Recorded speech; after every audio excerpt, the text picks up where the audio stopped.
Salut les amis! Eh bien aujourd'hui je suis à Saint-Valery-sur-Somme et juste pour vous faire une petite présentation d'une future vidéo, un coin, une ville, sympa ou pas? Salut, moi c'est Gilles et je vous propose dans mes épisodes de voyager, de vous projeter pour un futur week-end. Je détaille le lieu, ses marchés hebdomadaires, j'ai même fait un spécial Noël. Je vous parle des endroits à visiter, le stationnement ainsi que les aires de camping-car et lieux de logement sur place. La note est purement personnelle, à chacun d'en faire sa propre idée. Alors n'hésitez plus, si ce n'est pas encore fait, abonnez-vous pour ne louper aucun épisode. Bonjour à tous et bienvenue dans ce nouvel épisode Un coin, une ville, sympa ou pas, épisode 27. Cette fois-ci nous allons aller à Blois, Blois-Chambord, étant donné qu'il y a le château de Chambord à quelques kilomètres. On y va tout de suite, allez c'est parti pour Blois. Labellisée ville d'art et d'histoire, Blois est une cité d'exception, fière d'une trajectoire millénaire. Élégamment construite le long de la Loire, elle offre aux visiteurs une escapade citadine pleine de charme. Entre château royal, ruelles pittoresques et vie animée, Blois ne manque pas de secrets et pépites à vous partager. Bourg fortifiée au Moyen Âge, la ville de Blois prospérera grâce au commerce fluvial des vins et d'eau-de-vie. Durant les guerres de religion, Blois demeura la résidence des rois et reines, dont le célèbre François Ier, jusqu'à la mort de Catherine de Médicis en 1589. Au XIXe siècle, Blois se réinventa en devenant un centre industriel avec l'essor du chemin de fer et de la machine à vapeur, inventé par le talentueux Blessois Denis Papin. La célèbre chocolaterie Poulain vit également le jour, mais la Seconde Guerre mondiale ne fut pas clémente pour Blois. La ville étant touchée par de nombreux bombardements, ce n'est qu'à partir des années 60 que la ville se reconstruisit peu à peu, combinant harmonieusement son patrimoine historique à une cité moderne et attrayante. On va parler des marchés de suite.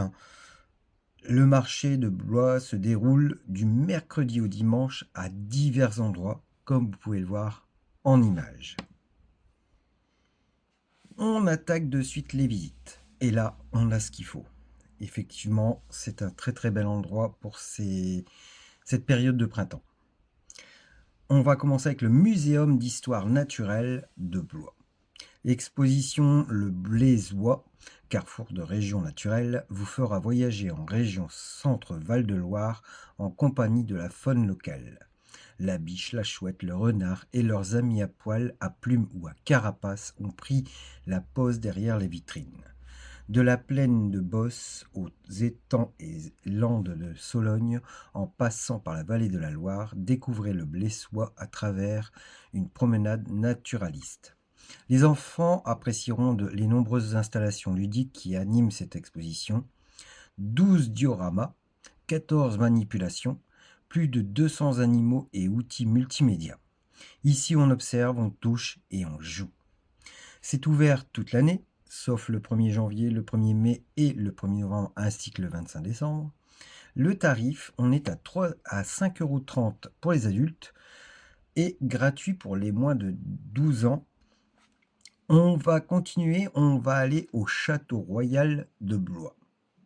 Classé monument historique depuis 1845, le Château Royal de Blois présente un magnifique panorama de l'art et de l'histoire des châteaux de la Loire. Ces 4 ailes entourant la cour forment un exemple unique de l'évolution de l'architecture française du XIIIe au XVIIe siècle. L'édifice évoque par sa diversité de styles le destin de 7 rois et 10 reines de France. Drames, manigances et jeux de pouvoir, tout au long de votre visite, le Château Royal de Blois vous livre les secrets de la cour de France. Concernant les tarifs, on va être à 14,50 € pour les adultes, 7,50 € pour les 6 à 17 ans, et en dessous de 6 ans, eh bien c'est gratuit. On continue toujours les visites sur Blois, vous allez avoir le centre de la résistance, de la déportation et de la mémoire.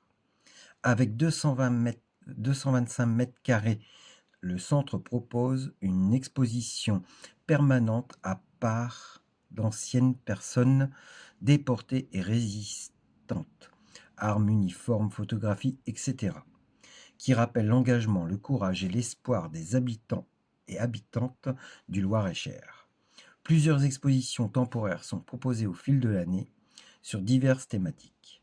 Elles mettent davantage en lumière certains aspects de la Seconde Guerre mondiale ou éclairent d'autres sujets comme le génocide du Rwanda, l'indépendance irlandaise ou les tirailleurs.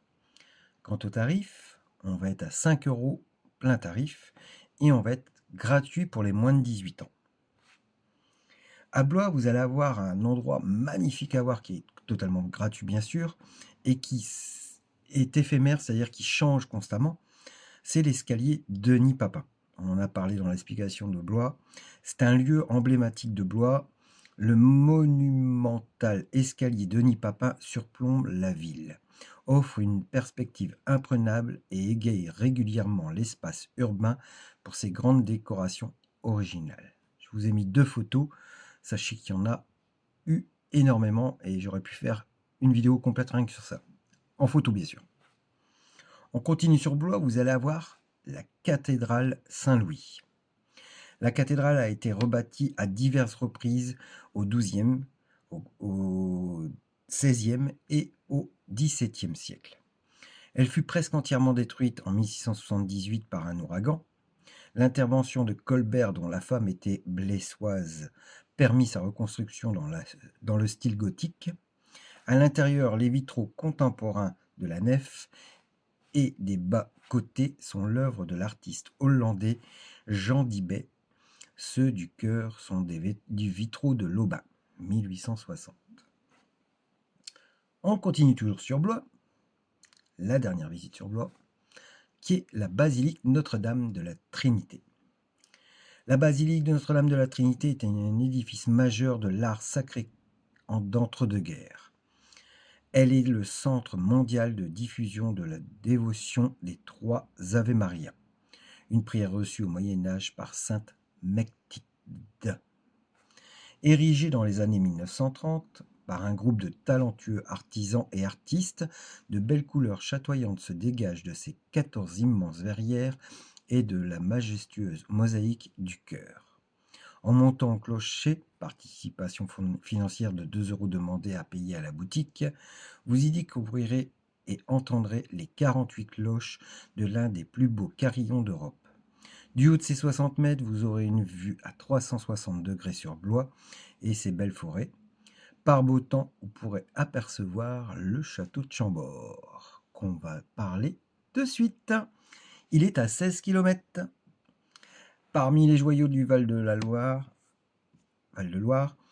le château de Chambord est singulier par sa situation au cœur d'un immense parc clos, sa démesure, ses jardins, sa vie culturelle et ses légendes. Une découverte de Chambord peut se faire par l'un ou l'autre de ces aspects.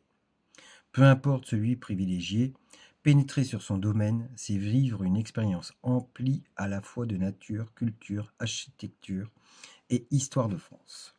Chef-d'œuvre de la Renaissance, le château de Chambord est un joyau d'architecture unique et remarquable. S'il est étroitement lié au roi François Ier, son bâtisseur, l'ombre de Léonard de Vinci, plane également sur ses édifices grandioses. Il doit également au génie italien les plans de son célèbre escalier à double révolution et ceux de son donjon en forme de croix grecque. Il y a un tarif pour entrer qui est de 19 € pour le château et les jardins. On reste toujours à 16 km, mais de l'autre côté, vous avez le château de Cheverny et exposition permanente Tintin, les secrets de Moulinsart. Immortalisé dans la célèbre bande dessinée Les Aventures de Tintin, le château de Cheverny vous accueille dans un univers enchanteur où les souvenirs se reviennent et se partagent. tels que le capitaine Haddock au château de Moulinsart, suivez Tintin à Cheverny et découvrez un véritable lieu de pèlerinage pour les tintinophiles. Niché dans un écrin de verdure, le château de Moulinsart est une copie quasi parfaite du château de Cheverny, à l'exception de ses deux tours latérales. Situé au cœur de la campagne, il rappelle des somptueux décors allant même jusqu'à inspirer de son mobilier. Des souterrains de Moulinsart au laboratoire du professeur Tournesol, en passant par la chambre de Tintin et à la salle à manger du château, cette exposition interactive unique en France, réalisée avec la Fondation Hergé, vous emmène au cœur des aventures de Tintin. La durée de visite est indicative entre 1h30 et 1h45. Pour les adultes, 15 €. Les enfants de moins de 7 ans, gratuit. On va pousser un peu plus loin, à 19 km, vous allez avoir le château de Fougères sur Bièvre. C'est un château médiéval sur la route des châteaux de Renaissance. Petit château fort édifié dans la seconde moitié du XVe siècle et au début du XVIe siècle, le château de Fougères sur Bièvre présente une imposante courtine d'entrée à Machicoulis, un chemin de ronde et un donjon. Par le choix des matériaux et des techniques, ce château est l'illustration parfaite de l'art de bâtir du territoire. Au XIXe siècle, une galerie à arcades inspirée de celle du château de Blois signe l'essor de la Renaissance. Les charpentes du château sont ouvertes à la visite, de même que son jardin d'inspiration médiévale. Profitez d'une mise en lumière du château tous les soirs de l'année. La durée de la visite est de 1 heure. Le tarif, 7 € est gratuit pour les moins de 18 ans. On a fini le tour des visites parce qu'on va avoir de très grandes villes tout autour, donc qui feront partie aussi de prochains épisodes. Donc on ne va pas non plus aller trop loin et je pense qu'on est très bien des fois de rester dans un petit périmètre. Au niveau stationnement, le stationnement à Blois, il est payant sur la voirie du lundi au samedi de 9h à midi et de 14h à 18h. Il y a une zone rouge limitée à 2 heures maximum, avec 576 places en plein cœur de ville. Et vous avez une zone verte autorisée toute la journée, dont 7 heures payantes, avec 919 places autour du cœur de ville et dans les quartiers de la Gare et République, par exemple. Vous avez vu la zone et je vous laisse les tarifs en images. On va aller attaquer l'aire de camping-car. Alors sur Blois, il y a pas mal d'aires de camping-car tout autour. Quelques kilomètres suffisent pour en avoir pas mal. Moi, je vais vous parler de celle qui est à Blois même. Donc, c'est l'aire de repos pour camping-car à 1 km du centre-ville. Elle dispose de 20 emplacements. Elle a une borne de distribution d'eau potable, une aire de vidange, des eaux grises et noires, un interphone 24 heures sur 24, vidéosurveillance. Elle n'a pas d'ALEC. Une navette est gratuite qui dessert le centre-ville tous les 13 minutes. Ça, c'est pas mal, je trouve. Les tarifs sont de 2 € pour les 2 heures, 5 € pour les 12 heures et 8 € pour les 24 heures. Les services sont à 2 € les 10 minutes. Et donc, comme je vous disais, il y en a encore plein d'autres. Mais qui ne sont pas de Blois directement. Concernant les lieux de vacances, vous allez avoir sur Blois un camping, une vingtaine d'hôtels, un gîte et 9 chambres d'hôtes. Ce qui, je pense, est déjà vraiment très bien. Les coins proches, on va être à 60 km de Tours ou de Orléans, pile entre les deux.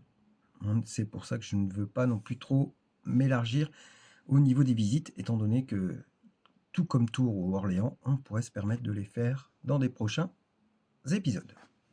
On va attaquer la conclusion. On a de très belles choses à voir sur place. On a un marché pratiquement tous les jours. Un stationnement payant, mais qui dit payant, en règle générale, on trouve plus facilement de la place. C'est l'avantage et l'inconvénient.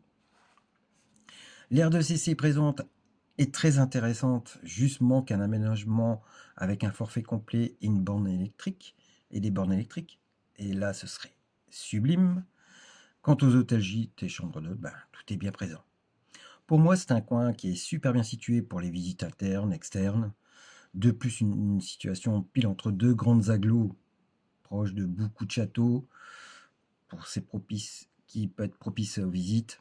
Perso, pour moi, je trouve que c'est un très très bon coin. Vacances, week-end, là, ça remplit vraiment beaucoup de missions. La note? Eh bien, 9 sur 10, parce que franchement, elle le vaut bien. Et à bientôt. Salut!